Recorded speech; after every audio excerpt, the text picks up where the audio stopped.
Berlinda News, a informação em primeiro lugar. 9h31. .com.net, super conectada. Planos de internet com ultra velocidade mais telefonia. WhatsApp 51 30 37 9727 ou telefone 0800 606 2806. .com.net, super conectada. Ah, não, para. Ana Castela na minha loja. E aí, vai pagar como? Vou pagar no cartão Sicredi. E é de inserir ou aproximar? Ah, esse é de aproximar mesmo. O cartão Sicredi aproxima a gente de experiências e ofertas e ainda vem com atendimento próximo que só o Sicredi oferece. Aqui no Sicredi não é só dinheiro, é ver com quem contar. Peça seu cartão Sicredi.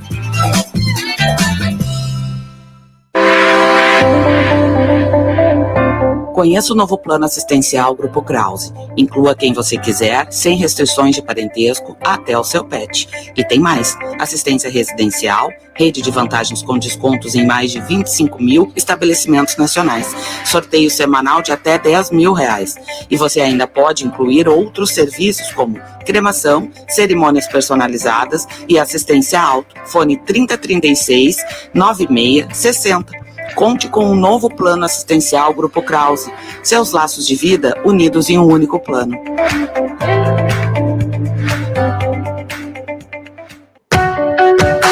Na busca pela justiça, há uma voz que ecoa com firmeza e compromisso. Uma voz em defesa não apenas da advocacia, mas também da cidadania, por meio de ideais de compromisso, igualdade e ética. Essa voz é a Ordem dos Advogados do Brasil, que na nossa região é representada pela OAB São Leopoldo.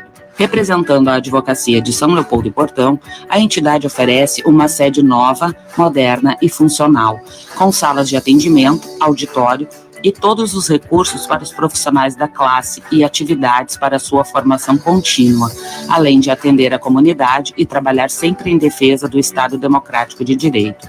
OAB São Leopoldo, valorizando o advogado e protegendo a cidadania local.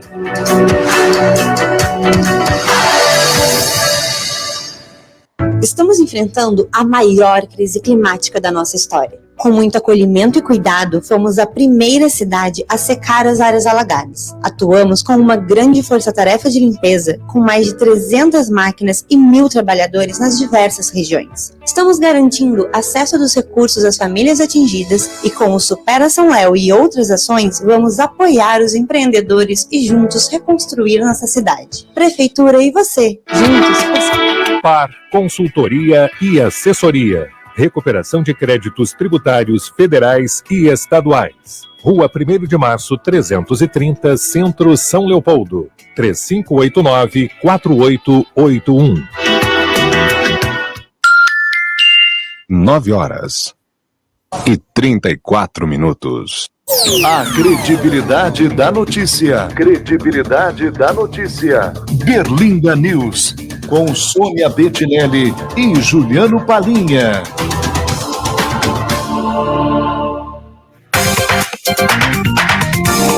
Bora lá então, comigo mesmo, 9h35, na manhã linda de sol, nesta quinta-feira com sol, mas quinta-feira fria. Sônia, bom dia, tudo bem? Bom dia Palinha, todo mundo que está aqui nos acompanhando, Face, Instagram, YouTube, rádio. Qual é a sensação de ver a cidade lá de cima?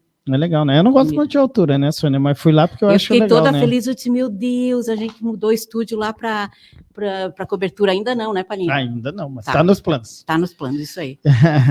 Bom, gente, 4,63 do Rio, tá? Apesar de toda aquela chuva de ontem, né, o Rio, ele segue baixando, né? Claro, diminuiu também a velocidade, né? O declínio, porque choveu, né? Em torno de 15 milímetros. Mas a boa notícia é que o Rio segue baixando. Mas foi aquela chuvinha bem calma. Isso, Sônia, eu vou pedir para... Ou tu puxa o microfone mais para próximo de ti, ou tu fala mais próximo, tá? Agora já... Bom, vamos lá, vamos falar do Rio, né? Vamos falar do Rio hoje, importante, vamos falar dos diques, enfim, vamos falar de muita coisa aqui em São Leopoldo, né? E tá com a gente já o nosso convidado, em seguida eu chamo ele. Antes de mais nada aqui, agradecendo os nossos parceiros, .com.net e .com Informática, somos todos.com, agradecendo também o Sicredi.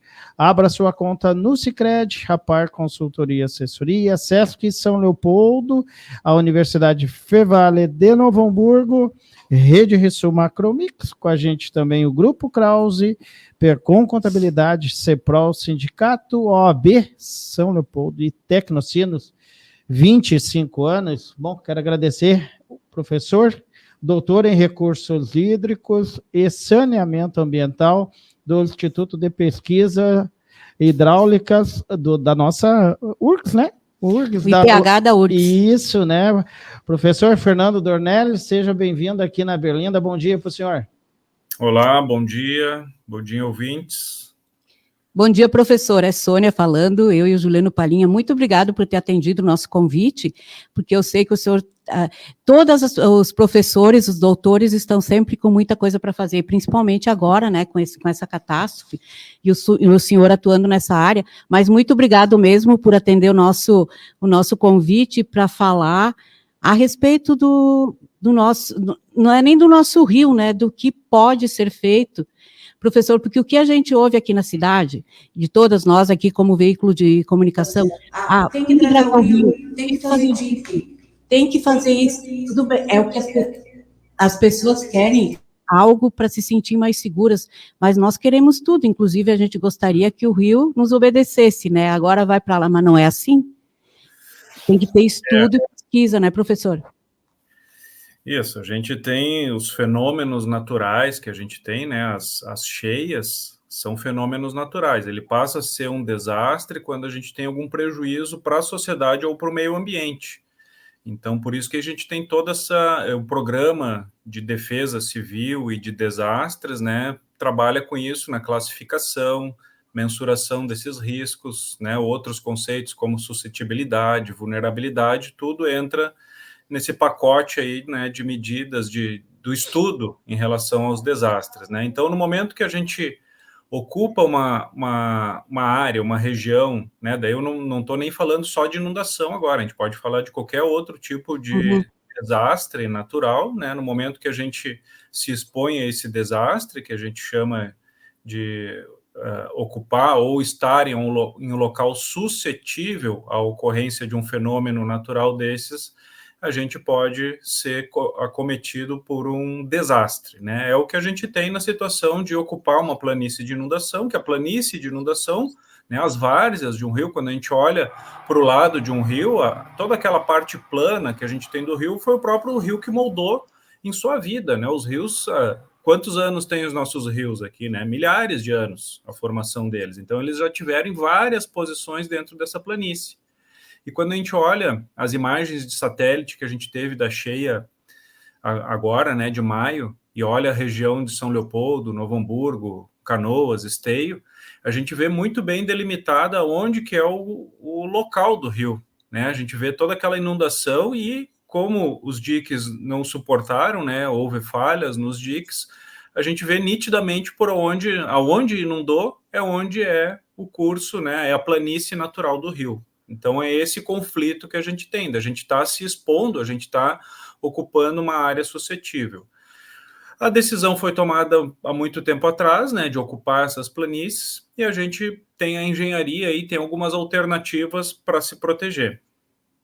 Ô, professor, eu quero mostrar, eu recuperei ali, só para o senhor também visualizar, né, o nosso centro, né, de São Leopoldo, como ficou, né, a água foi tomada pelo Rio dos Sinos. O centro foi tomado, né? Pela água. Isso, o centro, né, e aqui também, né, como ficou, e vocês estiveram aqui, né, fazendo uma avaliação dos nossos... João Correia, né, João Correia, essa aí, né? Isso, na João Correia, ali onde está a máquina, ali tem os homens, ali dá para ver aonde onde rompeu, né? Onde rompeu. O que deu para, né, visualizar? Eu tenho uma outra imagem aqui, professor, que é bem interessante. Aqui foi o dia que rompeu, né? Uhum. Foi o dia que rompeu. O que o Instituto, né, o IPH, conseguiu visualizar em relação a isso, né? A avaliação do IPH. Ali a gente vislumbra dois possíveis fenômenos, né? Foi relatado que aquele ponto ali tinha um ponto mais baixo, começou um extravasamento por ali, né? Então veja como é preocupante quando a gente tem um dique extravasando, ele é uma situação de extremo perigo. Por quê? Porque a chance de ruptura é imediata. No momento que a água passa, né, ou no termo técnico que a gente usa, galga por cima do dique, a água ganha velocidade, porque a gente tem 2, 3, 4 metros de um lado de um dique e do outro lado a gente está com o polder, né, seco ainda. Uhum. Então, tem uma queda d'água muito grande, muita energia envolvida nesse fenômeno, e ele é capaz de arrastar, né, de erodir todo esse sedimento que é a composição do dique. E aí começa o que a gente chama também de brecha, né, vai abrindo essa brecha por erosão do próprio dique e vai aumentando, né, como se a gente fosse abrindo uma torneira cada vez mais e vai entrando cada vez mais água dentro do polder, e o poder destrutivo dele é enorme. Então, e outra coisa que pode ter contribuído para o colapso desse ponto do dique aí, é que a casa de bombas aí, ela está consolidada ao maciço do dique. E aí o que a gente cria ali? A gente cria uma interface entre o concreto... Eu estou mostrando ela de novo, professor, enquanto o senhor vai falando, para o pessoal visualizar, né? A casa de bombas ali, gente, para quem não conhece, é branco ali, né? Exato, ela está bem mais, ela tá junto ao dique, né? Ou seja, a parede da casa de bombas está colada no dique e a gente cria essa interface entre a alvenaria, ou o concreto ali, e a terra, né? A argila que compõe o dique. Ali a gente pode ter, né, nessa interface, a gente tem um caminho preferencial para a água, ela consegue escoar, né, nesse limite entre os dois materiais. E ali a gente pode também surgir, né, uma erosão por piping, que a gente chama. Professor, vai lá. Professor, o que o senhor já viu, a sua parte, o estudo é hidráulico, né? O senhor vai fazer saneamento. O que vocês, qual é a possibilidade, o que deve ser feito, o que pode ser feito no rio? Porque, na verdade, o rio vira um canal, né, com o dique, né? E tem toda essa situação também, né? Sim, aí na situação do São Leopoldo, a gente teve um ponto, né, que teve extravasamento por conta do dique estar numa cota mais baixa, né? Tirando esses dois pontos onde teve ruptura, a gente teve um extravasamento ali no Arroio Gauchinho, se eu não me engano, ali aqui no Arroio Cerquinha. Arroio Cerquinha, professor. Cerquinha, o Gauchinho é lá na divisa com Novo Hamburgo, né? Estou mostrando aqui a imagem, né, do rio, quando ele passa por cima aqui, né, começa a transbordar, né, não sei se é esse o termo, né, mas enfim, Essa é a imagem que também marca muito. Isso, então a gente tem que classificar em dois tipos, né, de fenômeno. Aonde houve uma falha do sistema, que ele colapsou, a gente teve a ruptura, e aonde ele estava mais baixo, que o nível do rio foi superior ao dique. Tá? Então são dois tipos de problema. Quando o rio rompeu o dique ali, que foram junto às duas casas de bomba, ali a gente tem que levar em conta aspectos geotécnicos, estruturais e hidráulicos, né? Então ali, digamos assim, é obra, né? O que a gente tem que fazer ali é entender como que são esses esforços, né? Na situação da gente estar com o rio elevado, um nível alto de água fora do polder, né? E dentro do polder a gente está seco. Então, ver se não tem retorno pelas galerias de descarga dessas casas de bomba, verificar se toda a cota do dique está no mesmo nível, que basta a gente ter um ponto mais baixo, né, que a gente começa a ter essa entrada de água. Depois eu quero fazer um comentário a respeito de ter um ponto mais baixo, que também é indicado que a gente... São Leopoldo tem, viu, professor? Aquela região ali, a gente já sabe, aquela região ali do bairro São Miguel Vicentina, onde foi um dos pontos que rompeu, ali é mais baixo o dique, né? Aqui no centro é mais de 8 metros e lá em torno de 6, 7 metros.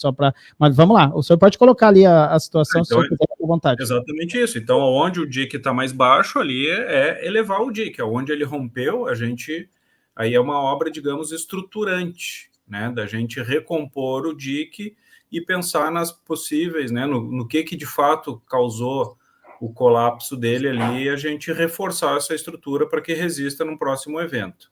Mas o que eu estava falando ali, né, um projeto bem pensado de um polder, a gente escolhe o ponto onde a água começa a entrar, porque a gente está na iminência aí, né, de mudanças climáticas, esses eventos eles podem vir pior, e a gente, dentro de um planejamento, a gente tem que estar preparado e pensar como que o sistema vai funcionar se o rio chegar, sei lá, na cota 8,5, né? Daí os nossos diques todos vão extravasar.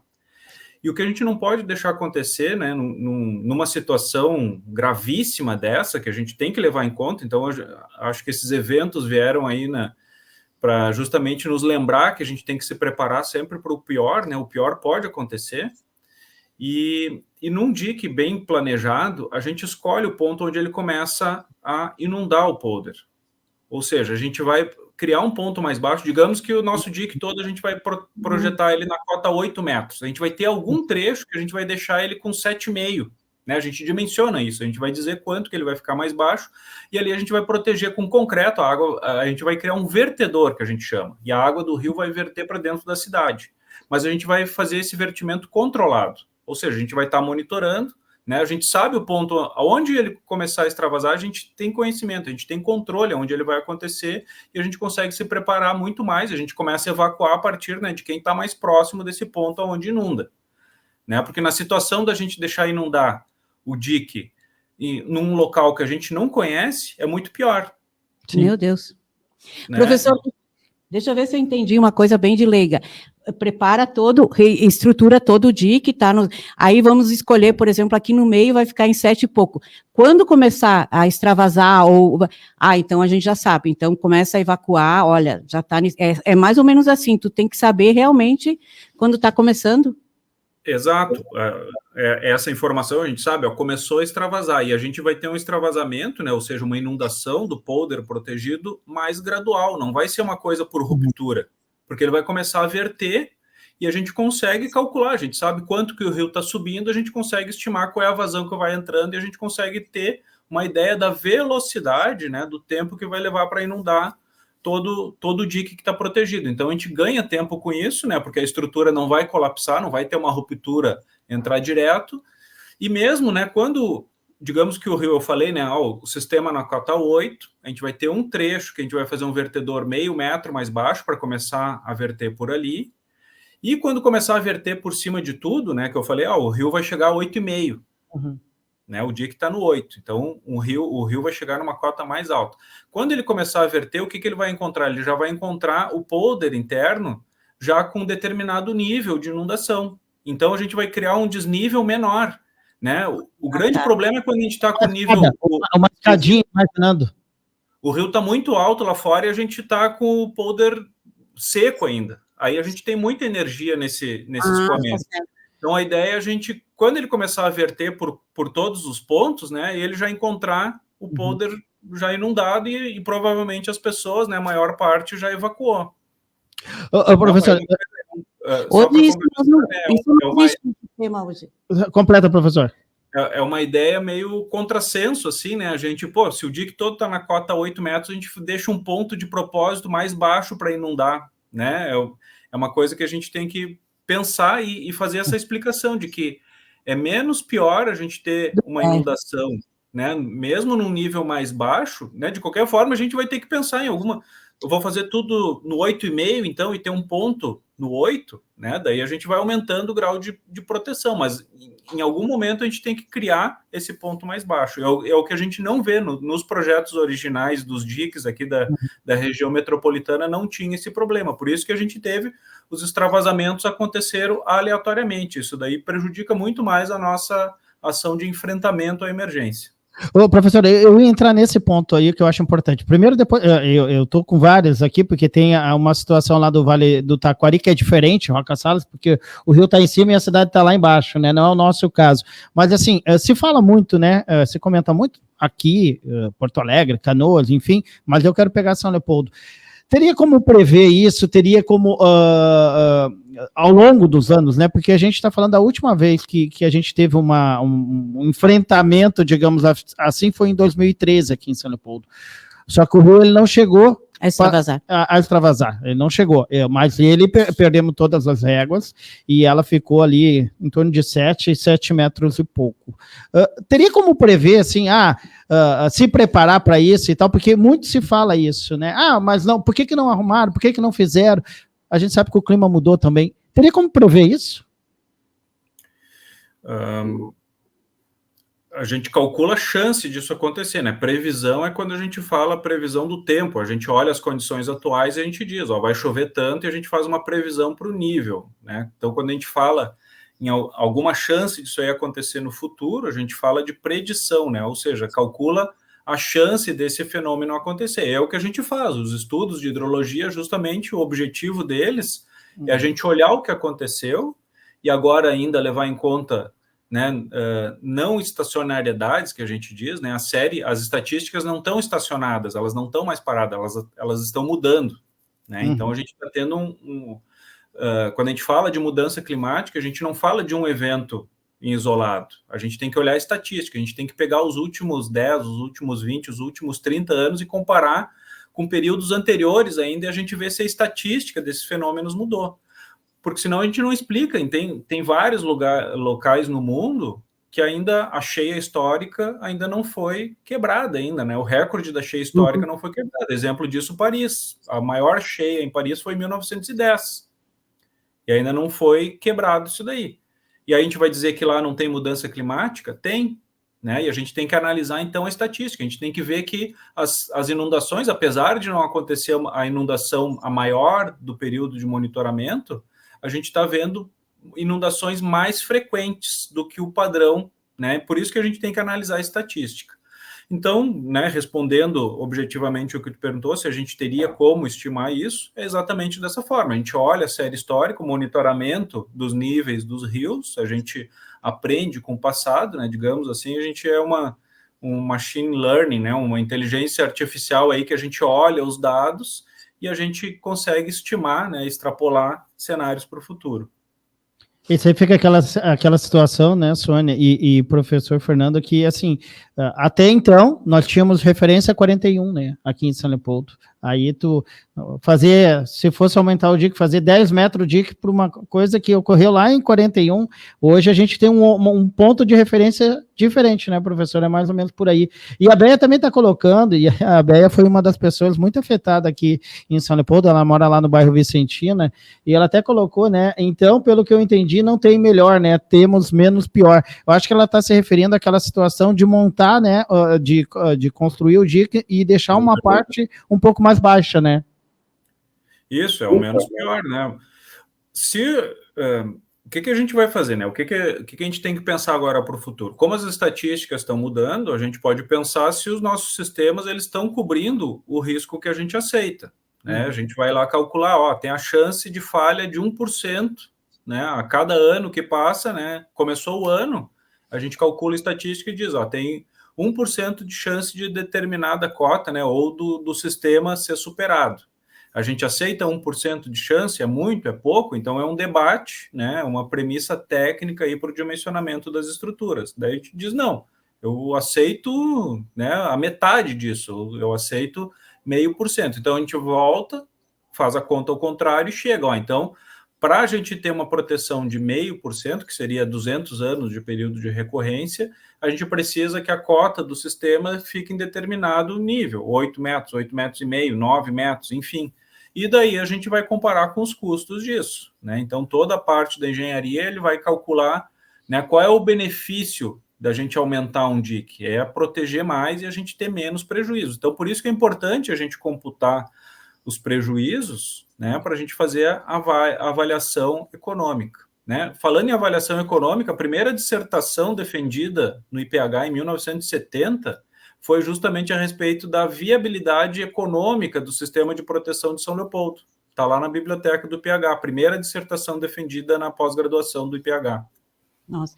Professor, ouvindo aqui o senhor falar, e nós temos diariamente, temos trazido esse assunto, ontem mesmo foi o promotor Ricardo Rodrigues, que à época, lá em 2013 e 2015, ele fazia parte da promotoria regional, e teve aquela resolução, por causa foi quando criou a planície de inundação, que havia um projeto de habitação em Esteio, que a Minha Casa Minha Vida, que afetaria ainda mais Canoas, né? Então, o que a gente fala? O senhor falando, o senhor tem vindo aqui em São Leopoldo ou em toda a bacia? Porque o que o senhor está colocando, a mim, a muitas pessoas, assim, ó, o que tem que ser feito e analisado é em toda a bacia, não pode, não é cada cidade fazer a sua, porque o que São Leopoldo fizer aqui vai refletir lá adiante, né? O senhor tem vindo aqui em São Leopoldo, como é que o IPH está vendo isso? Toda a bacia? Perfeito, Sônia, é isso, é ótimo. Não, exatamente, esse estudo aí tem que seguir a mesma linha, né? Eu acho que todos aí, se não conhecem, né, o estudo da Metroplan de 2015 a 2017, ele fez justamente isso. A gente não simula um trecho apenas do rio, a gente simula todo o rio, porque tem vários municípios, e alterações que a gente faça nos sistemas, alterações que a gente faça no rio, pode melhorar uma cidade, mas pode piorar outra. Então, é um planejamento que deve ser integrado e pensado em conjunto, né? Então, me alinho totalmente aí com a fala e com a percepção do promotor. Professor, eu quero tocar ali na mancha de inundação, né? Ontem falávamos sobre isso também, né? Qual a avaliação do IPH em relação a isso, né? Muitas casas, né? Os empreendimentos, na verdade, a população, né? A gente foi tomando conta, né? Do rio. Essa é a verdade, né? Da área do rio. Da área do rio, né? E hoje ele resolveu, não, eu quero, né? Essa área é minha. Como é que é isso, né? Essa mancha de inundação, o que os estudos, né, prevê e seria o ideal retirar essas famílias, essas ou fazer pessoas, mais um DIC. Ou fazer DIC, porque aqui em São Leopoldo se fala em ampliar o DIC, né? Um ali nas Camélias, que é uma rua aqui que cada vez que passa de 5 metros e 10 começa a chegar água, aliás, ali em torno de 5 metros. E lá na São Geraldo também. Bom, o que eu entendo, assim, né, do que pode acontecer, que isso aí são tudo decisões políticas, né? No final, apesar de ter todo o entendimento, uma proposição técnica disso daí, no final das contas, quem vai decidir isso daí são os governantes, né, e indiretamente a população que os elegeu. Então, né, ficar atento aí quais são as propostas, né, do que mais agrada para cada cidadão aí, para ficar atento isso daí nas eleições. Mas o que eu vejo, assim, né, de encaminhamento para isso? Onde tem DIC, vai continuar tendo DIC, né? Eu não vejo, né, a ideia dos holandeses que vieram aí, né, aquele termo room for the river, né, de dar espaço para o rio. Isso aí cabe muito bem lá para a região da Holanda, que se a gente olhar cada riozinho que eles têm lá, se vocês olharem do lado, tem uma estradinha, e se vocês deram um street view nele lá, vocês vão ver que aquela estradinha, na verdade, é uma estrada em cima de um DIC. Né? Então, lá eles protegem até a lavoura dele, as áreas rurais são protegidas por DICs lá. Então, lá cabe muito bem isso deles tirarem os diques, né? E lá fica mais fácil, porque como é uma região rural, são poucas casas que eles vão realocar para uma região segura. A gente está falando aqui de sistemas de proteção que foram criados e a gente tem a cidade super densa. A gente tem o centro de cidades, como é o caso de São Leopoldo, como é o caso de Porto Alegre, ou o bairro Matias Velho, em Canoas, que é super denso, né? Então, aí eu não vejo, né? Quer dizer, a possibilidade existe, mas ela é remota da gente desocupar essas regiões. Então, aí a ideia é justamente isso, da gente aumentar a proteção, né? E principalmente as vistorias e manutenção desses sistemas, né? Acho que a gente tomou uma lição muito dura aí de ter olhar para isso daí e a gente ter empenho em manter essas estruturas, que elas são fundamentais, né? A gente está vendo aí, e uma coisa que eu tenho comentado bastante, né? Por falta dessa manutenção, da gente vistoriar e garantir que esses sistemas funcionassem durante um evento extremo, a gente perdeu a grande chance de recuperar os investimentos que a gente fez lá na década de 70, quando a gente construiu esse sistema. O que se esperava, né? Eu fico pensando os engenheiros da época, né, que fizeram o sistema todo. Bom, gastamos aqui as estimativas em valores atuais é de 5 milhões para as obras de diques aqui na região. 5 bilhões. 5 bilhões de reais.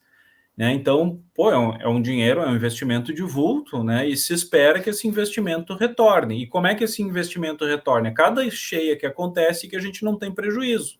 Esse é o retorno do nosso sistema.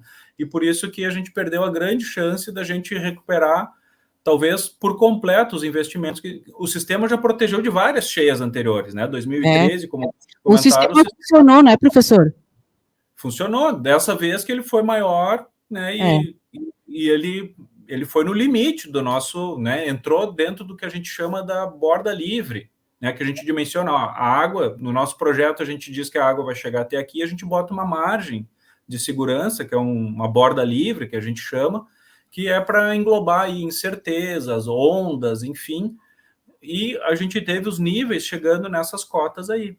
Por exemplo, Porto Alegre, a nossa borda livre era acima da cota, era a cota de 41, e o resto, né, o topo, até o topo do muro, até o topo do dique, a gente era essa tal de borda livre. A gente chegou com o nível do rio dentro dessa nossa margem de segurança. Então, por isso que disparou o alerta da gente repensar, revisar os estudos hidrológicos para saber será que a gente tem que se preparar para um evento pior ainda do que a gente já viu? Outra coisa, professor, que também o prefeito de São Leopoldo já falou algumas vezes, eu vi com outros prefeitos junto, publicamente, e ontem o promotor falou também, a gestão, o gerenciamento do sistema de proteção da bacia não pode ficar com as prefeituras, tem que ter um órgão que faça, porque vem aquela história do DNOS, né? Quando foi extinto, aí todo mundo, tá, mas quem vai fazer a manutenção? Eu faço jornalismo aqui na cidade desde 94, e desde então, e agora, quem é que vai fazer a manutenção dos diques? E outra coisa, não pode deixar para as cidades, porque nós temos um caso claro aqui, São Leopoldo e Novo Hamburgo, ali no Arroio Cerquinha, ali, né? No Gauchinho. Tem a Casa de Bombas de Novo Hamburgo, mas... Divisa, né? Divisa Santo Afonso, aí Braz. Vem para cá. A vida toda, professor, que a gente está aqui acompanhando, sempre a mesma polêmica. Novo Hamburgo não cuida da Casa de Bombas. São Leopoldo não faz isso. Eu quero fazer a gestão da Casa de Bombas de Novo Hamburgo. Não. Então, aí já é a maior prova que não dá certo. Tem que ser um gestor, um órgão, e as prefeituras vão fazer as outras coisas, aí tem que buscar financiamento e gerenciamento. Eu acho que isso é um aspecto que as pessoas precisam, a população precisa ficar atenta e cobrar, agora que está se fazendo, olha, então decidam quem é o órgão que vai fazer isso, que vai fazer, e cobrar, e quem pode ajudar, não, que deve articular são os vereadores, de cada Câmara de Vereadores, não vai ficar resolvendo se é São Leopoldo que tem que cuidar daquela bomba, ou não, gente, vamos chamar os nossos prefeitos, eles precisam, a bacia toda precisa passar por isso. Então, que tenha um órgão, ele é que vai fazer, que daí já passa mais segurança para a população, que não vai ter essa disputa. Professor, outra coisa, o que está se pedindo muito, e aí é da sua área, dragagem. As pessoas querem que porque dá para, como é que diz, aprofundar o rio aqui. Tá, mas se eu fizer isso aqui em São Leopoldo, o que vai acontecer lá em Esteio e Canoas? Exato, tudo tem que estudar, né? Primeiro a gente tem que saber também, será que vale a pena dragar, que são custos enormes, né? A dragagem de rios não é uma coisa barata, ele custa entre 30 e 40 reais o metro cúbico. Nossa. Então, quantos metros cúbicos a gente vai tirar de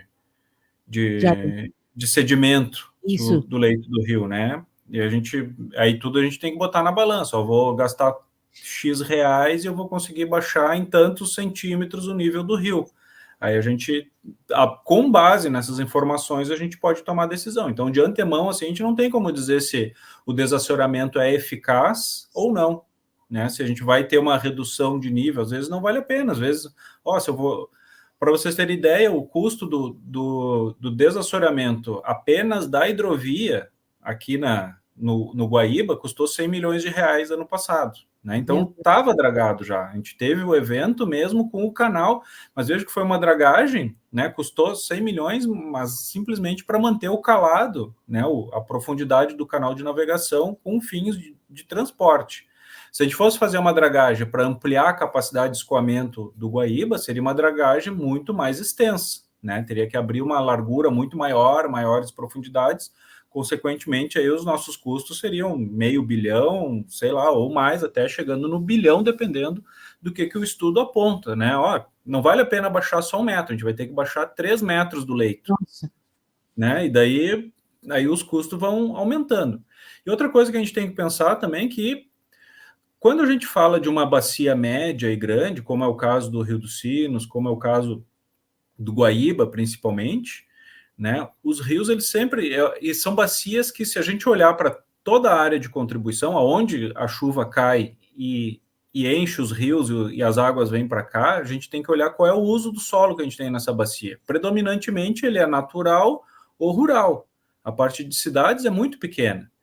Então, ou seja, a geração de sedimentos aí, ela está muito próximo do natural. A gente pode ter um pouco mais de exportação de sedimento na parte de agricultura, né, do manejo da terra, mas é toda uma preocupação. Nenhum agricultor, né, todas as técnicas, quando a gente vê matérias dos órgãos aí de apoio à agricultura, né, toda a preocupação dos agricultores em preservar o solo, né, de quando chover não deixar, né, fazer terraceamento, por exemplo, né, que isso aí é dinheiro fora, a água leva embora todos os nutrientes da terra. Então existem técnicas, né, fazer em curvas de nível, terraceamento. Ou seja, o que eu quero dizer com isso? Que nessas bacias grandes, o rio está mais próximo do equilíbrio natural dele, que o rio está sempre nessa luta de erodir, né? Quando ele acelera, vem uma cheia, ele erode alguns pontos e deposita em outros pontos. Na próxima cheia, onde ele depositou, ele vai levar mais um pouco, ele sempre vai levando esse sedimento rio abaixo. Ô, professor, até né, eu estava aqui, eu tinha notado, né? Tá para acontecer, era para ser essa semana, mas não rolou, né? Eu tinha falado com o Antônio Gesk, que o senhor conhece, o geólogo, né? Sim, o Gesk, e ele falava na batimetria, né? Eu confesso que eu nem conhecia esse termo, né? Para mim foi novo, fui buscar entender. E agora o senhor falou nesse movimento, e aí eu vou buscar, e eu estava falando para a Sônia e comentei sobre o rio. Nós tínhamos aqui 5h10, ele já estava invadindo algumas ruas lá na São Geraldo. Dessa vez ele chegou a 5h16, eu me lembro, porque eu fui lá fazer um vídeo. Eu disse, eu vou lá, porque a água deve estar na rua, mas a água não esteve na rua. Isso mostra que houve um movimento que ele possa ter, né? E a gente viu muita areia nas ruas, né? Depois que o rio baixou. Será que houve algum movimento? Não, temos que.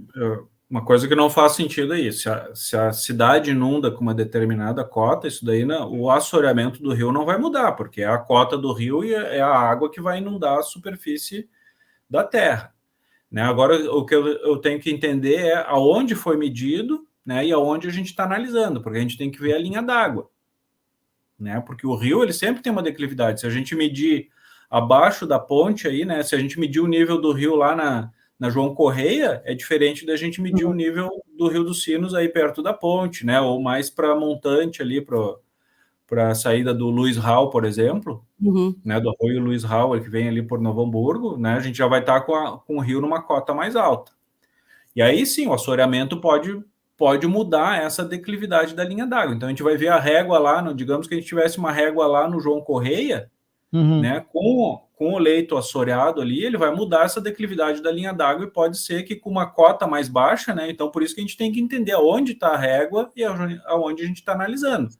Se eu estiver analisando uma região de inundação junto da seção da régua, não faz sentido a gente dizer que agora está inundando com um nível mais baixo. Não tem explicação física para isso daí, né? Porque o nível que está na régua é o mesmo nível que vai estar nas margens adjacentes. Então, o que pode estar acontecendo, que eu imagino, é isso aí. A gente está medindo num ponto e tentando analisar a situação da cheia em outro ponto. A gente deveria ter outra régua nesse local aí que a gente quer analisar, entendeu? Ou outras referências, que o rio vai estar mais alto lá nesse ponto.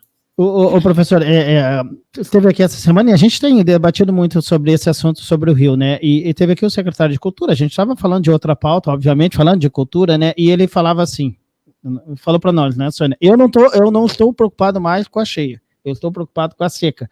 Porque o rio, como ele sobe, ele tem subido rápido, por causa desses eventos, ele tem baixado muito rápido também, é quase uma calha, né? Semana passada ele teve abaixo do nível. Ele teve a 2,21 semana passada.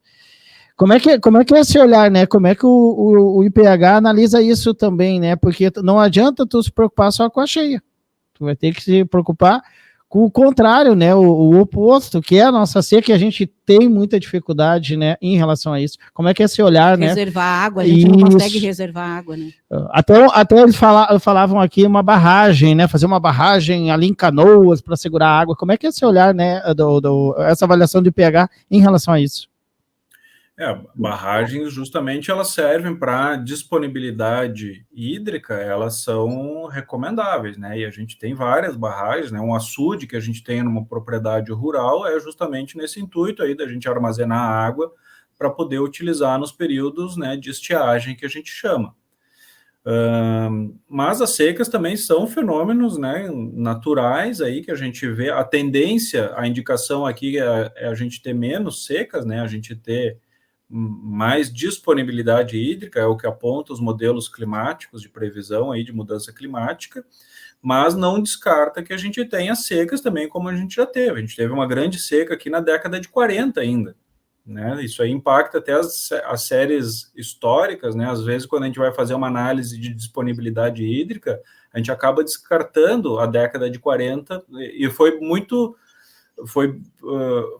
engraçado, porque, né, engraçado não, pitoresco, né, que a gente teve a maior inundação que a gente tinha até então, né, foi na década de 40 e a maior seca também, né, foi uma década bastante triste aí, em termos, né, de mudança aí da...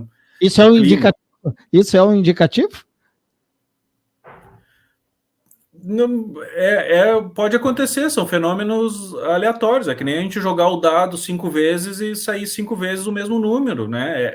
É difícil de acontecer, mas existe a chance. Então, por isso que o nosso cérebro, a nossa mente é pouco preparada para lidar com essas probabilidades, né? A gente não consegue lidar muito bem com isso, né? Um exemplo que eu sempre dou, né? Falar rapidinho só um exemplo, né, de como a gente lida mal com a probabilidade é se a gente compra um produto, né, sei lá, qualquer tipo de produto, um refrigerante, né, uma bolacha, qualquer coisa, e a gente, por 10 anos eu comprei, né, sempre esse mesmo produto. Se ele vier com um problema, né, vier com uma barata dentro, digamos, a gente continua comprando o produto ou não? A gente imediato vai parar, né? Só que se a gente olhar estatisticamente, a gente, por 10 anos eu comi, né? Seguro. Oi? Por 10 anos estava tudo bem, foi seguro, só agora apareceu uma daí, pobre... talvez a gente toma uma medida drástica, né, de não comprar mais o produto sem olhar, ver como a gente não lida bem com a probabilidade, né? Então, a chance de aparecer o produto ruim de novo é muito pequena, mas a gente bloqueia isso e para de comprar, né? A gente extrapola isso daí porque vai ser agora, esse é o novo normal, digamos, né? Professor, a Beia, que está sempre nos acompanhando, foi uma atingida, está fora de casa, ainda ela coloca uma coisa que agora eu estou lendo e era exatamente isso que eu ia tratar com o senhor. Ela diz assim, mas neste momento se fala em várias coisas, o que precisamos mesmo é o poder público que olhe no que for melhor para todos. Isso que eu digo, por dever de ofício e por ser moradora, por tudo, eu tenho olhado, acompanhado tudo, e aqui no programa trazido assim, tá bom, daí eu fiquei preocupada quando eu estava assistindo o programa, foi conversas cruzadas essa semana com os 4 prefeitos, o Melo, o prefeito Vanazzi, o Jairo Jorge e o prefeito de Eldorado. Aí o que pode ser feito? O que eu vi lá é que cada cidade vai fazer uma coisa, da EPA, não, né? Aí sentar, não, mas o prefeito Vanazzi disse, eu defendo que tenha que ter um gestor. Tá, mas eles ainda estão nesse debate para a Sônia, moradora de São Leopoldo, moradora de qualquer cidade, para a Beia, para o Palinha, para o senhor. Não, isso já era pauta vencida, eles já tinham que ter visto. Por quê? Nós temos estudo da Metroplan, lá do Comitê Sinos, tem o IPH ali, que vocês estão todos... Gente, aconteceu isso? Então, agora, essa demora que angustia a gente, né, professor? Porque é isso que a Beia está dizendo, eles têm que... E não pode esperar para quando? Eles já precisavam estar com isso, porque tem os estudos, tem tudo. Sai um pouco da... Por isso que eu teci alguns comentários aí a respeito justamente, né, que passa a ser questões, né, decisões políticas no final das contas. Exatamente. Né? Se vão se unir, se não vão, se vão buscar um entendimento para ter um órgão gestor, né, único, se vai ter algum apoio estadual ou ainda federal, né, se vão ressuscitar o DNOS, né? Então, isso aí são tudo coisas que saem um pouco da esfera técnica, né? Obviamente, eu entendo, tenho opiniões a respeito disso, né? Eu acho, né? Eu, Fernando, né? Não o IPH, né? Eu acho que uma gestão, como é um sistema muito específico, né? E é um projeto integrado, né? Mudanças por um município podem afetar outros, né? Operações de um município podem afetar outro. Eu acho mais adequado que essa gestão seja, né, de um órgão único, e é a ideia, inclusive, Agência Nacional de Água e Saneamento, né? A ideia é a regionalização de serviços de saneamento. E aí a gente enquadrar, né, o sistema de proteção contra inundações como um dos aspectos, né? Como uma ramificação, digamos assim, do quarto eixo do saneamento, que é o manejo de águas pluviais, né, daí enquadraria com águas fluviais, no caso aí, mas da gente ter um serviço regionalizado, né, isso aí a gente aumenta a eficiência e a gente consegue ter um corpo técnico que atenda toda uma região, né, a gente não dependa que cada município, né, tenha que ter o seu corpo técnico, então a gente tem, né, a possibilidade de melhorar esse tipo de serviço público. Professor, cada vez que chove, todo mundo aqui tá apavorado, né? O trauma é grande. Vocês estiveram aqui, olharam o que foi feito nesse primeiro momento, né? Até porque o rio não dá trégua, né? Ele não baixa, né? O que dá para analisar, assim, o que dá para falar, melhor não analisar, o que dá para falar sobre, eu não sei se é o conserto, se é remendo, ou o que foi feito aonde abriu. Vocês têm uma avaliação sobre isso? Estamos seguros ali naquelas regiões do que foi feito? Recomposição, né? Aí junto a Novo Hamburgo, né? Quando eu tive aí, acho que justamente na época dessa foto aí que eles estavam compactando ali o maciço do dique, né? Isso daí é exatamente isso. É o que tem que fazer. Esse aí é um ponto um pouquinho mais complicado, porque a gente tem aquele detalhe, né, do maciço do dique tá junto com a casa de bombas. Então isso daí tem que ter uma avaliação melhor, se a gente vai continuar uma cortina de concreto ali, ou não vai fazer concreto, ou vai afastar o dique, vai descolar ele da casa de bombas. Então, o ideal é ficar mais distante? Qual que é o recomendado? O ideal seria a casa de bombas e o dique um mais distante do outro?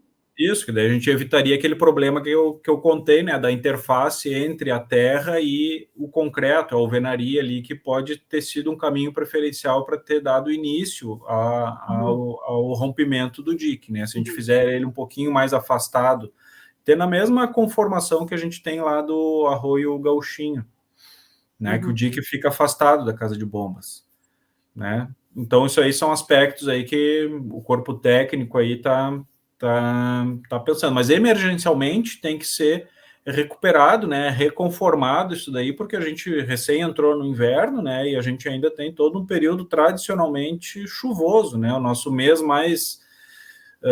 agora, acho que a gente não pode mais chamar o setembro, né, o tradicionalmente das inundações, porque a gente teve as nossas 2 maiores inundações do período de registros, né, foram em maio. Eu toquei nisso, professor, porque eu fui no sábado, né, Sônia, que eu fui lá na Vicentina, fui lá bem ali, eu caminhei até, inclusive, em cima aqui do dia, caminhei lá onde está aquele pessoal atrás da casa de bombas, e eu até estava mostrando o pessoal, por isso que eu fui lá, porque assim, desta vez, a água não saiu do leito nem atrás do rio, né, porque à direita dessa foto é o rio, né, o rio passa ali, e à esquerda é o arroio João Correia, o valão, né, que eles usam lá. Aí o pessoal me falou assim, mas ali tá vazando água, não sei o que e tal, ali onde foi arrumado, né? É normal isso, porque ela foi feito, foi feito aquilo ali com água dos dois lados, né? A operação que foi feita ali foi extraordinária. Exato, isso aí por isso que a gente tem que reconformar isso daí. O que foi feito emergencialmente aí foi colocado rachão, né? Aquelas pedras grandes ali, porque se botasse terra, como estava entrando a água, a terra ia ser levada junto com a água. Então teve que colocar esse material mais pesado, assim, né, para conseguir estancar, né, a passagem de água, e aí foram colocando terra, enfim. Mas isso daí não é a conformação de um dique. A gente tem o núcleo do dique, ele é feito com argila compactada, justamente para não ter percolação de água. Então isso daí é outro questionamento que está se pensando, né, que na alternativa de fazer o dique descolado da casa de bombas, né, a gente não precisaria mexer no que foi feito emergencialmente aí, mas se a gente manter o dique na mesma posição, vai ter que remover todo esse material aí e recompor com argila compactada, né, que daí de fato impede, né, a argila ela tem uma baixa condutividade hidráulica, que é o que a gente busca nos diques, né, eu vou ter água de um lado, eu não posso ter água percolando por dentro do maciço, né, eu tenho que ter um material ali que impeça da água de passar, né? Digamos assim, impermeabilizar ele, né? E a argila faz muito bem esse papel. Se a gente botar só pedra, rachão, a gente vai observar o que a gente viu lá, a água brotando, né? Eu vi um vídeo da água vertendo, né, pela base do dique, pelo lado interno, né? Então isso daí, o jeito que tá, ele tá emergencialmente conseguindo segurar as cheias, mas a gente tem que pensar numa obra, numa reconformação, né, definitiva. E antes de encerrar, eu quero liberar o senhor aqui, eu quero pegar essa imagem, porque aqui a posição do dique, ela é diferente, porque a gente lida com esses paredões aqui, né, tem aqui, aqui é lá na Campina, mas tem atrás da rodoviária, em direção ao bairro São Miguel, tem esses paredões. Seria mais ou menos isso, assim, numa reposição, porque o Jéssica falou em fazer um dique do lado, né, Sônia, quase um próximo do outro, enfim, eu não consegui entender como é que isso, né, iria ser. Mas é seguro fazer esse tipo de dique ou de terra? Os dois têm a mesma capacidade de proteção, né? O dique em concreto armado, ele é mais resistente, inclusive. Né? O nosso é um L, o nosso é um L, né, que eles falam, né, que ele vem embaixo e casa, assim. Sim, ele é por gravidade, né? Não tenho certeza, né? Aqui em Porto Alegre eu sei que ele é engastado, né? Ele é um muro que ele tem 3 metros para cima e para baixo, né? Ele é plano, né? E ele vai até achar um solo competente, né? Que não conduza a água por ele, que aqui na região de Porto Alegre é tudo aterro, né? Aí para vocês têm solos, né? Argilas moles aí, que é outro problema geotécnico também. Na visita que a gente foi aí, foi um colega meu também, o César Hoover, professor da Escola de Engenharia, que é especialista nessa área de geotécnica aí, né? Se vocês quiserem ter um parecer assim mais dessa área, né? A minha área é a parte de hidrologia, mas obviamente eu tenho que entender esses conceitos aí da parte geotécnica, né? Mas ele é mais especialista nisso, né? Ele vai dizer qual é o tipo de compactação necessária para a gente ter, né, nessa situação aí. A batimetria que será feita, assim, o que ela vai trazer, assim, o que ela pode trazer para o pessoal aqui da nossa Defesa Civil e também, né, para o governo municipal, na avaliação do senhor, o que ela traz, assim, que pode fazer de imediato? Na verdade, a batimetria é um dado, digamos assim, um dado primário, um dado bruto, que isso aí vai servir para nós, hidrólogos, né, para a modelagem fluvial disso daí. Daí a gente vai compreender como que está a situação do rio, se ele está mais grave ou menos grave, né, se a gente teve mais assoreamento ou teve mais erosão, E a gente tem trechos do rio que a gente pode ter tido assoreamento e outros trechos que a gente pode ter tido erosão. A gente não sabe isso, que a gente olha para o rio, a gente só vê a superfície dele. A batimetria é justamente isso, é uma topografia, né, um plano altimétrico, né, eu acho que esse termo o pessoal entende mais, né, é como se fosse uma topografia do fundo do rio. A gente vai conseguir saber como que está o relevo dele, ou seja, como que está a deposição de sedimentos nele, e a partir daí fazer a modelagem, aí a gente ter os cenários, será que a gente vai construir um dique novo? Será que a gente vai aumentar esse dique? Né? Tudo isso daí a modelagem, né, ela precisa de dados reais, né, de dados observados. Professor, é interessante, eu quero agradecer aqui, porque já são 10h23, mas olha só, isso, Sônia, só assim, a BEA, né, que foi atingida, está dizendo aqui, dando os parabéns para o senhor, né, e isso que queremos ouvir, palavras diretas e claras, né, a professora Vera também está aqui, né, está dando os parabéns para o senhor pelo programa, né, e os esclarecimentos e esperança de soluções, né, está dando parabéns para o senhor, a Gabriele também, que é lá da Vicentina, né, ela disse, nossa, que assunto importante para a nossa cidade, né, sou da Vicentina, tive minha casa atingida pela enchente, espero que a população não passe mais por isso, e é muito triste, né, perder as coisas que adquirimos com tanto sacrifício. A Jaque Guedes também, outra moradora de lá, né, tá no nosso Instagram aqui, também tá falando isso, né, que é muito importante essas informações, e dando os parabéns para o senhor, para o senhor, né, pelas colocações aqui, muito esclarecedoras. Pela clareza e pela segurança, que é isso que nós precisamos, professor. Por isso que eu insisti bastante com o senhor, porque o João Henrique Dias, aqui da prefeitura, ele me disse, olha, Sônia, o professor Fernando vai trazer, porque é isso que a gente, como imprensa, nós temos que passar para as pessoas, né, trazer e dizer, é preciso ser feito isso, e agora nós, imprensa, e nós, população, o pessoal, nós precisamos, agora sim, cobrar do poder público, vamos cobrar do nosso poder público aqui, da cidade e das outras. Vocês precisam esquecer qualquer coisa política partidária, que não é o momento, e sentar e dizer assim, nós vamos definir um gestor, a União vai ter que dar recursos, esse gestor é que vai saber, e não vai ser o prefeito, quantas casas de bomba está funcionando o prefeito? Daí a gente o prefeito tem que fazer outras coisas, o gestor vai tratar dessa parte. Então, essa parte é com a gente, tá? A Béia, a professora, a Gabriele, todo mundo, a Jaque, o professor está contribuindo, e com certeza, professor, se o senhor tiver mais um tempo, numa próxima agenda, a gente gostaria que o senhor participasse também, porque é muito importante, realmente, por isso que nós temos que valorizar a academia, a pesquisa e a ciência, é daí que nós temos as respostas. Professor, obrigado, viu? Professor Fernando Dornelles, lá do IPH, obrigado, viu, pelo esclarecimento, parabéns pelo trabalho e abraço a toda a equipe aí.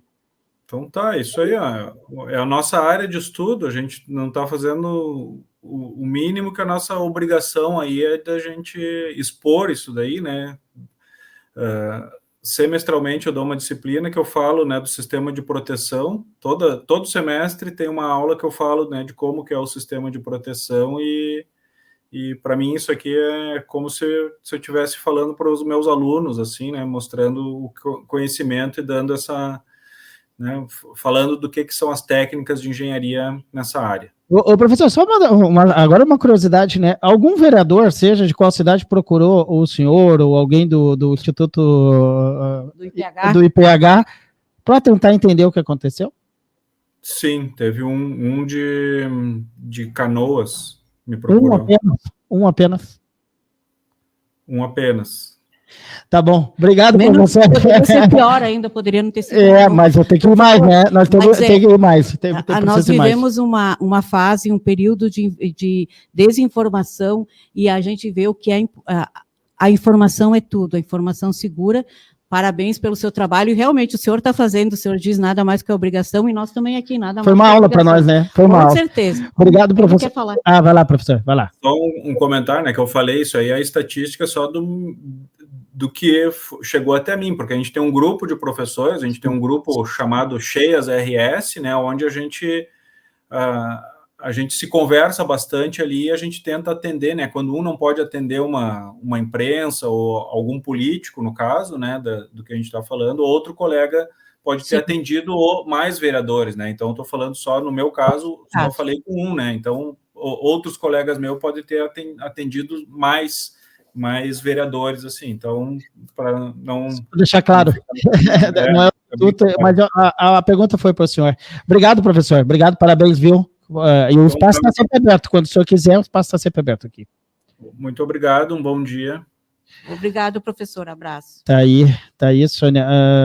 Uma aula, né? A gente agradece o professor Fernando Dornelles, lá do IPH, e é isso. Eu perguntei, claro, que foi direto para o professor, né? Porque é um assunto que eu e a Sônia estamos debatendo bastante internamente aqui, né? O interesse dos nossos políticos, assim, ó, que eles precisam, nós precisamos saber mais, a gente busca as nossas fontes, e outra coisa, esses profissionais, eles falam com todo mundo, não é só com a imprensa. Isso, importante, Sônia. Eles estão abertos, né? Como assim, o Comitê Sinos, o próprio Ministério Público, tá todo mundo, mas, gente, olha, ficou mais claro do que nunca, né, Palinha? Que o que nós temos que fazer é chamar os nossos gestores, chamar os vereadores, vereadores, vocês têm que sentar e dizer assim, ó, nós precisamos que o gerenciamento da bacia, não adianta só uma cidade, da bacia, seja feita por um órgão. Ele vai precisar de gerenciamento e financiamento, e não é pouca coisa financiamento. Faz isso, com o órgão, governo federal, estado, enfim, e as prefeituras vão cuidar das outras situações. Isso aí. Tu sabe, Sônia, eu ouvi, né, não sei aonde, mas eu ouvi a pessoa falando assim, que pena que é um ano de eleição, né, porque daí se mistura tudo. Eu acho que não, Sônia. Eu acho que coisa boa que é o ano de eleição, porque a gente vai ter a oportunidade de ouvir quem está se oferecendo para ser vereador ou até mesmo o prefeito, para a gente ouvir deles exatamente, e aí? Nós temos Mudou tudo? Mudou tudo, e aí? Como é que está o teu plano em relação a isso, né? O teu programa em relação a isso? Eu acho que é o ano... E a gente começa... É a hora certa. Amanhã quem vai estar aqui é o vereador Gabriel Dias, e a pauta é exatamente essa. A pauta com o vereador Gabriel Dias, como vai ser com todos os outros pré-candidatos, é assim, ó. Tá bom, até o final de abril, certamente ele e a equipe estavam pensando num direcionamento, né, do programa de governo, né? Quais as propostas queriam apresentar? Esquece tudo. Uhum. A enchente levou isso. De maio em diante, o que é possível? Quais as propostas? Gente, porque as obras que começarem agora, essa questão ali do sistema, isso que o professor estava falando, o sistema de proteção, elas vão começar agora, e nós queremos que comecem logo, mas é coisa que vai para 1 ano, 2 anos e pouco. Então, quem assumir no ano que vem não vai poder parar isso. Não. Então, é isso que nós queremos saber, inclusive dos pré-candidatos a vereador, dos vereadores atuais que estão concorrendo. O que mudou? Não, a gente não pode misturar uma coisa, Palinha. A questão humanitária, que ajuda, isso não, com as propostas para ser um gestor público. Tem que ser. A questão humanitária é o que todo mundo está fazendo, mas não pode ser só isso. Não pode. Bom, 10h31, estamos fechando aqui o Berlinda News desta quinta-feira, a Sônia já antecipou ali, amanhã vem o vereador Gabriel Dias e vamos seguir convidando os demais vereadores atuais e quem mais que está se colocando à disposição, seja vereador, seja também prefeito, porque a gente quer ouvir, eu acho que como a gente quer ouvir, eu acho que toda a comunidade quer ouvir sobre isso. Agradecendo a Ponto Net e a Ponto Com Informática, agradecendo também o Sicredi, Sesc São Leopoldo, a Fevale, a Rede Resul, Macromix, Grupo Krause, Percom Contabilidade, Ceprol Sindicato, OAB São Leopoldo e também Tecnocinos, 25 anos. Voltamos amanhã. Tchau, tchau.